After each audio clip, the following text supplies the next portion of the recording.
ہم بطور والدین بچے کی تعلیم و تربیت کے ذمہ دار ہیں۔ ہماری ذمہ داری ہے کہ ہم اپنے بچوں کی تربیت کریں تعلیم کے ساتھ ساتھ۔ تعلیم اس میں کتابی نالج کو بھی کہہ سکتے ہیں۔ تعلیم یعنی بچے کو ہم اسکول بھیجتے ہیں، کالج بھیجتے ہیں، وہ کتابیں پڑھتا ہے، زندگی گزارنے کی مہارتیں سیکھتا ہے اور علم حاصل کرتا ہے، اور اس میں ظاہر سی بات ہے کہ معاشرہ تو اس کو یہی ٹارگٹ دیتا ہے جو اپنے معاشرے سے سیکھتا ہے، دوستوں سے سیکھتا ہے۔ بچہ بڑا ہو کے جب اسکول جاتا ہے اور یونیورسٹی کالج میں پڑھ رہا ہوتا ہے کہ میں نے اچھے عدد لینے ہیں، اچھے نمبر لینے ہیں، اچھے گریڈ لینے ہیں، تاکہ مجھے اچھی جاب ملے اور جاب مطلب روزگار ملے اور زندگی گزاروں۔ لیکن تربیت جو ہے اس پہ نہ تو ہمارے ادارے توجہ دیتے ہیں، اور والدین بھی آپس کے جو اختلافات اور جھگڑے اور فکر معاش کے پیچھے لگ کے جو اہم پہلو ہے، اہم چیز ہے تربیت، اس کو نظر انداز کر دیتے ہیں، جو کہ انتہائی ضروری ہے۔ تربیت میں بچہ پیدا ہونے سے لے کے یوں سمجھیں کہ اسکول جانے تک یہ جو 4-5 سال ہوتے ہیں، یہ بہت اہم ہوتے ہیں۔ اسی میں بچے کی شخصیت بنتی ہے، اسی میں بچے نے سچ سیکھنا ہے، جھوٹ سیکھنا ہے، اسی میں بچے نے تقریب کاری سیکھنی ہے، اسی میں بچے نے بدتمیزیاں یا شرارتیں سیکھنی ہیں، اسی میں بچے کی عادات جو ہیں وہ پختہ ہو جاتی ہیں 4-5 سال کی عمر میں، جس پہ ہم توجہ نہیں دیتے اور ہم کہتے ہیں ابھی تو بچہ ہے، بڑا ہو کے سیکھ جائے گا، کر لے گا۔ اسی عمر میں اب دیکھیں کہ بچہ چھوٹا سا ہوتا ہے، یعنی ابھی دودھ پیتا بچہ بھی جو ہے، آپ اگر اس کے ساتھ سمائلنگ فیس سے بات کریں گے، اس کو بلائیں گے تو وہ سمائل پاس کرے گا۔ اگر آپ تھوڑا غصے سے بات کرتے ہیں تو وہ جواباً پریشان ہو جاتا ہے۔ تو اس کا مطلب ہے کہ وہ ہمارے رویے، ہماری باتوں کو نوٹ کر رہا ہوتا ہے، ہمارے فیس ایکسپریشنز جو ہوتے ہیں ان کو وہ نوٹ کر رہا ہوتا ہے، اور وہ سیکھ رہا ہوتا ہے، سیکھنے کے مراحل میں ہوتا ہے، اس کی تربیت ہو رہی ہوتی ہے کہ میں نے کس رویے پہ کیا ریئیکٹ کرنا ہے، کس ایکشن پہ کیا ریئیکشن دینا ہے۔ تو یہ ساری چیزیں ہم ہنسی میں، مذاق میں جس کو اڑا جاتے ہیں، بیسیکلی وہ بچے کی تربیت ہو رہی ہوتی ہے اور ہم اس پہ توجہ نہیں دیتے۔ تو یہ ماں کا تربیت یافتہ ہونا بہت ضروری ہے، باپ کا تربیت یافتہ ہونا، تعلیم یافتہ۔ تعلیم ایک الگ چیز ہے۔ بہت سارے بچوں کو جب ہم دیکھتے ہیں تو میں خاص طور پہ بڑا انسپائر ہوتا ہوں چند بچوں سے، اور میری نظر فوراً جاتی ہے کہ اس کے گھر کا ماحول کیسا ہے، اس کی والدہ نے اس کی تربیت کیسی کی ہے، اور بعض اوقات پتہ چلتا ہے کہ اس کے امی ابو پڑھے لکھے نہیں ہیں، لیکن بچہ پھر بھی بڑا ٹرینڈ اور تربیت یافتہ ہوتا ہے، اخلاق اس کے بہت اچھے ہوتے ہیں، احساس اس کے بہت اچھے ہوتے ہیں، سینسٹیو ہوتا ہے بچہ۔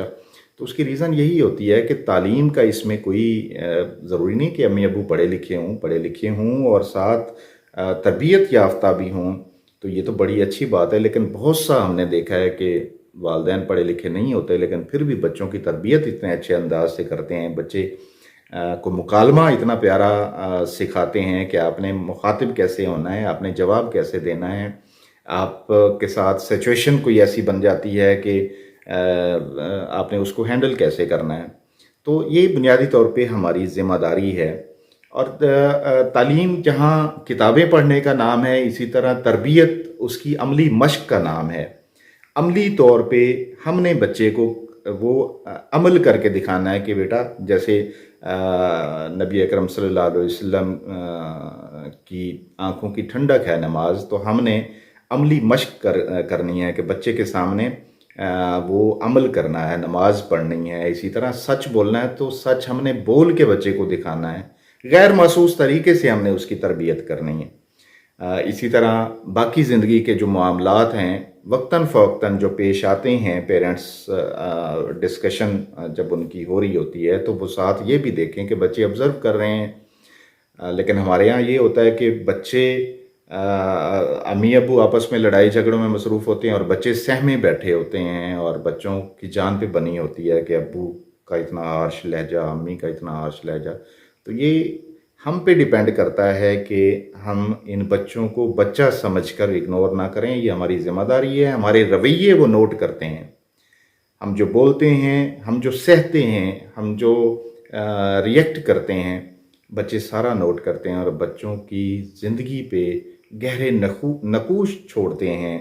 خواہ وہ معاشرے کا رویہ ہو، خواہ وہ گھر والدین کا رویہ ہو. اسی طرح اسکول میں اساتذہ کرام کا جو رویہ ہے وہ بچے نوٹ کرتے ہیں، تو ان کی تربیت ہو رہی ہوتی ہے.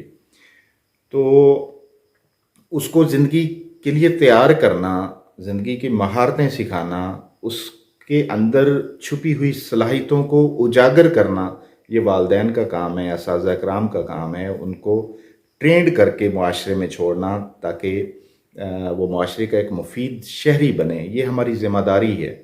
ہم ان ذمہ داریوں سے جان چھڑائیں گے تو معاشرے میں ایک ایسے لوگوں کی بہتات ہو جائے گی جو یعنی ایک صحت مند معاشرہ نہیں رہے گا.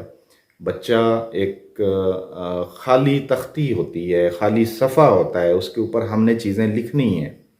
ہم نے اس کو بتانا ہے کہ زندگی کیا ہے، ہم نے اس کو بتانا ہے کہ زندگی کو گزارنا کیسے ہے، ہم نے اس کو بتانا ہے کہ رزق کیسے کمانا ہے اور حلال رزق کیا ہے، ہم نے اس کو بتانا ہے کہ سچ کیا ہے، جھوٹ کیا ہے، ہم نے اس کو بتانا ہے کہ اللہ ایک ہے، اس کی عبادت کرنی ہے. ہم نے عمل کر کے عملی طور پہ اس کو سکھانا ہے کہ انسان اشرف المخلوقات ہے تو کیوں ہے، ہمارے نبی آخری حضرت محمد مصطفیٰ صلی اللہ علیہ وآلہ وسلم کا پیغام کیا ہے، آپ نے توحید کا درس کیا دیا ہے، آپ نے تجارت کیسے کی ہے، آپ نے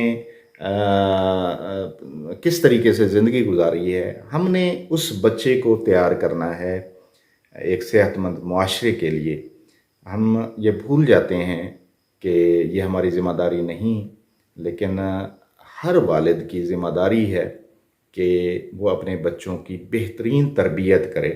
اب تربیت کے لیے اگر والد سگریٹ پیے گا تو بچہ سگریٹ پیے گا، اگر والد چور ہے تو ضروری ہے کہ بیٹا بھی چور ہوگا. کوئی ایک آدھ کیس اگر نہ بھی ہو تو اس لیے ضروری ہے کہ جب آپ یہ ذمہ داری لیتے ہو اور شادی کر لیتے ہو تو شادی کے بعد اللہ تبارک و تعالیٰ اولاد نرینہ سے آپ کو بیٹا یا بیٹی سے نوازتا ہے، نعمتیں اور رحمتیں آپ پہ نشاور کرتا ہے. تو پھر آپ کی ذمہ داری ہے کہ آپ اس کی بہتر تربیت کے لیے اپنی عادات جو ہیں وہ اس میں تبدیلی لے کے آئیں کہ شادی سے پہلے آپ کی زندگی جیسی بھی تھی، لیکن جب شادی ہوگی اور اولاد جیسی نعمت اور رحمت سے اللہ تبارک و تعالیٰ جل شانہ سے نے نواز دیا ہے تو پھر ان کی تربیت کے لیے اپنے اندر تبدیلیاں لائیں. پہلے خود ٹرینڈ ہوں، خود تربیت یافتہ ہوں، چیزیں جہاں سے اچھی ملیں ان کو سیکھیں اور اپنی اولاد میں ان کو منتقل کریں. اور وہ یہ سارے لیسن ایک دن میں نہیں مل جائیں گے. وقتاً فوقتاً جب بھی آپ اپنے بچوں کے ساتھ بیٹھیں تو بچوں کے ساتھ اچھی گفتگو کریں، اچھے لوگوں کے قصے سنائیں، پریکٹیکل لائف ان کو سکھائیں، سچ بولیں، سچ کی تبلیغ کریں. نماز کا وقت ہو تو نماز، اذان آ رہی ہو تو خاموشی بتائیں کہ اذان کو غور سے سننا ہے. اسی طرح قرآن مجید کی تلاوت کرنی ہے تو کیسے کرنی ہے وہ آپ نے بتانا ہے.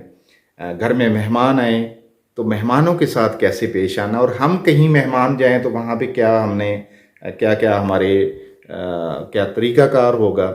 یہ ساری چیزیں ہم نے بچے کو بتانی ہیں. ہم اس سے جان نہیں چھڑا سکتے.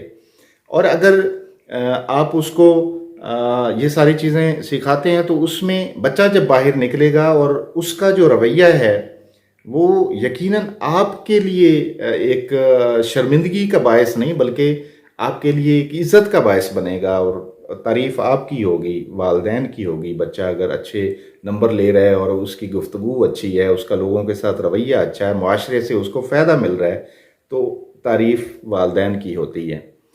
برا بچہ ہو جاتا ہے تو والدین کی طرف ہوتا ہے کہ اس کی تربیت اس کے والدین نے کی ہے، اور بچہ اگر اچھا بن گیا ہے تو وہ بھی والدین کو کریڈٹ جاتا ہے کہ والدین نے کتنی محبت سے اور کتنے شفیق انداز سے کتنے اس بچے کو تہذیب سکھائی ہے، اس کو آداب سکھائے ہیں، زندگی گزارنے کی مہارتیں سکھائی ہیں کہ بچے کا بولنے کا سٹائل دیکھو، بچہ معاشرے کا کتنا زبردست ایک ایسٹ ہے. تو اس حوالے سے عموماً ایک اور بات بھی دیکھنے کو ملی ہے کہ بچہ چونکہ کسی کا بیٹا ہو بیٹی ہو تو وہ محبت تو ہوتی ہے اولاد کے ساتھ، خاص طور پہ بیٹے کے لیے کہ جی اس کو بائک نہیں چلانے دینی، اس کو باہر نہیں نکلنے دینا. اللہ کے بندو، بچہ بڑا ہو گیا تو اس کو اپنے گھونسلے سے نکالیں، اس کو ٹھوکریں کھانے دیں، اس کو نکلنے دیں، اس کو زندگی سیکھنے دیں. آپ اپنی طرف سے اپنی تربیت پوری کر دیں، اس کو کانفیڈنس دیں، اس کو بہادر بنائیں، اس کو بزدل نہیں بنائیں. آپ اگر اس کو بزدل بنا دیتے ہیں، بہادر نہیں بناتے اور اس کو زندگی کی مہارتیں نہیں سکھاتے، اس کو زندگی کی ٹھوکریں کھانے کے لیے باہر چھوڑتے نہیں ہیں، تو وہ مضبوط کیسے ہوگا؟ مضبوط اسی صورت میں ہوگا جب آپ اس کو ہجرت اس کی کروائیں، اس کو ایک شہر سے دوسرے شہر بھیجیں، اس کو باہر نکالیں، وہ خود فیس کرے، معاشرے کو فیس کرے. لیکن آپ اس کی ذہنی سرحدیں اتنی مضبوط بنا دیں کہ وہ اس کمپنی سے دور رہے کہ جو نشہ کرتے ہوں، جو چور ہوں، جو لوفر ہوں. اس کمپنی بچے پہ نظر رکھیں کہ وہ اس کے ارد گرد بیٹھنے والے جو لوگ ہیں وہ کون سے ہیں. اگر ایم لیس ہیں اس کے دوست، وہ خود ذلیل اور رسوا ہو رہے ہیں اور ان کے ہاتھوں میں سگریٹ ہے اور بلیئرڈ کھیلتے ہیں یا گلیوں میں آوارہ پھرتے ہیں، اور آپ کا بیٹا اگر اس محفل کا حصہ ہے، اس گروہ کا حصہ ہے، تو اپنے مستقبل کے لیے آپ بھی پریشان ہوں پھر کہ آپ کے بچہ کا جو مستقبل ہے وہ تاریک ہے، تابناک نہیں ہے. اگر آپ کے بچوں کے دوست جو ہیں وہ اگر صحت مند سرگرمیوں میں انوالو ہیں، وہ محنتی ہیں، ان کے والدین اچھے ہیں، ان کی تربیت اچھی ہوئی ہے، ان میں اگر وہ بیٹھتا اٹھتا ہے تو پھر پریشانی کی ضرورت نہیں ہے. یقیناً پھولوں کے ساتھ رہے گا تو اس سے بھی خوشبو آئے گی، اور کانٹوں کے ساتھ رہے گا تو آپ کا دامن بھی زخمی ہو جائے گا. تو اس سب کچھ کے لیے آپ کو اپنے بیٹے پہ، بچوں پہ نظر رکھنی بہت ضروری ہے. یہ بھی تربیت کا حصہ ہے. آپ نے دیکھا ہے کہ میرا بچہ جو ہے وہ آج کل غلط ایکٹیویٹی میں پڑ گیا ہے، تو آپ چھوڑ دیں اپنا بزنس، آپ چھوڑ دیں اپنی مصروفیات اور اس پہ نظر رکھیں اور اس کے ساتھ چلیں، اس کو ٹائم دیں، اس کو اس دل سے نکالنا انتہائی ضروری ہے. آپ کا بزنس، آپ کی باقی چیزیں ضروری نہیں. وہی بچہ اگر نشے پہ لگ گیا، ہیروئن پاؤڈر پہ لگ گیا، تو آپ کی ساری زندگی کی کمائی جو ہے وہ ایک پل میں لوٹا دے گا. آپ ساری اپنی مصروفیتیں ترک کر کے اس پہ توجہ دیں، اس کو اس دل سے نکالیں، اس کو سینے سے لگائیں، اس کی تربیت کریں، اس کو ٹائم دیں. اس کے بعد پھر اس کو معاشرے کا حصہ بنائیں. یہ بہت مشکل کام ہے، لیکن بہرحال ہم نے یہ سر انجام دینے ہیں تاکہ ہم اپنی نسل کی بقا کے لیے، ملک کے روشن مستقبل کے لیے، معاشرے کو خوبصورت بنانے کے لیے یہ جو تعلیم کے ساتھ ساتھ تربیت ہے وہ ہماری ذمہ داری ہے. یہ ہماری ماؤں کو چاہیے، ہماری بہنوں بیٹیوں کو چاہیے کہ وہ جب گھر میں روشنی آتی ہے، بیٹا بیٹی آتی ہے، تو اس دن سے اس کی تربیت کا اہتمام کریں. اپنی تمام ایکٹیویٹیز اور عادات جو ہے اس کو چینج کر کے، تبدیل کر کے مثبت، تعمیری اور تعلیمی اپنی ایکٹیویٹیز جو ہیں، اپنی سرگرمیاں جو ہیں وہ کریں، تاکہ بچہ جو ہے وہ آپ کو دیکھے، آپ کو نوٹ کرے اور اپنی عادات اسی طریقے سے وہ ڈیولپ کرے ہوں اس میں، تاکہ زندگی اس کی بھی آسان رہے اور آپ کی بھی تعریف ہو اور آپ کا بھی سر فخر سے بلند ہو. جب وہ بچہ پھر اچھے نمبر لے کے آئے، ٹیچرز کے ساتھ، معاشرے کے ساتھ، ہمسایوں کے ساتھ اس کا رویہ اچھا ہوگا، تو یقیناً آپ کی بھی تعریف ہوگی.